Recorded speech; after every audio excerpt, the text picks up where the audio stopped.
এখন থেকে আর পাস আটবো না।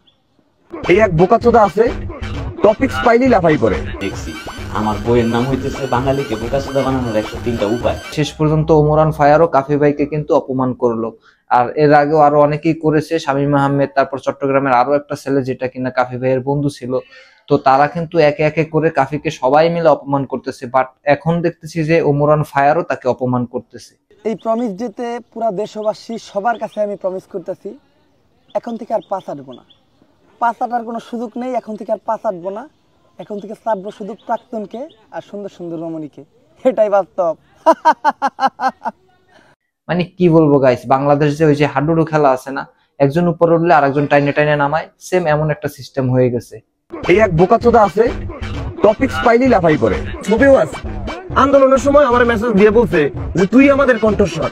এখন আইসা মাইয়ার আমার সাথে ছবি তুলে স্টলে পোলাপান ভরে যায়, ছাত্রী হোক আর টিকটকার হোক, তোর সাথে কেউ ছবি তুলে না, তোর সাথে মাইয়ারা ছবি তুলে না, এটাই হচ্ছে সমস্যা না? সেটা আবার 1 মিনিট 30 সেকেন্ডের ভিতরে, মানে আমাকে ইউজ করে যে তুই খাচ্ছিস, আমাকে ইউজ করে যে তুই ডলার ইনকাম করতেছিস, লজ্জা লাগে না তোর? আসলে আমি কখনো ভাবতে পারি না যে এরা এত ক্লোজ ফ্রেন্ড, তাদের ভিতরে এমনটা হবে, আসলে কখনো ভাবতেও পারিনি। বাট এখন আমাদেরকে সেটা দেখতে হচ্ছে। ইনফ্লুয়েন্সার, ফেসবুকে আমার 2 মিলিয়ন ফলোয়ার আছে। এবার বই মেলায় আমি একটা বই লিখছি, আমার বইয়ের নাম হইতেছে বাঙালিকে বোকাচোদা বানানোর 103টা উপায়। ভাইরে ভাই, এমন ভাবে পচাইতেছে মনে হচ্ছে ওরা কেউ কাউকে চেনেই না, এই জন্মে ওদের কারোর সাথে কখনো কথাও হয় না, দেখাও হয় না, এমন ভাবে মানে রোস্ট বললেও চলে, মানে এমন ভাবে করতেছে।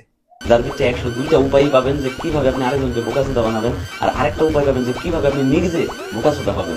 আসার সময় অবশ্যই আপনারা ফুল নিয়ে আসবেন, অন্য কোনো ফুল আনলে হবে না, গাঁদা ফুল নিয়ে আসবেন, কারণ আমি নিজে গাঁদা, আর আমি গাঁদা মার্কার কথা লিখছি। আর আমার আসলে ভাই কি বলবো, আমাদের বাংলাদেশটা এমনই, একটা মানুষ যদি একটু উপর লেভেলে চলে যায় তখন মানে একজন আছে কিভাবে তাকে অপমান করবে, কিভাবে তাকে দেশ ছাড়া করবে, কিভাবে তাকে ছোট করবে, এটাই আমাদের বাংলাদেশের নিয়ম, আর সেটাই চলতেছে।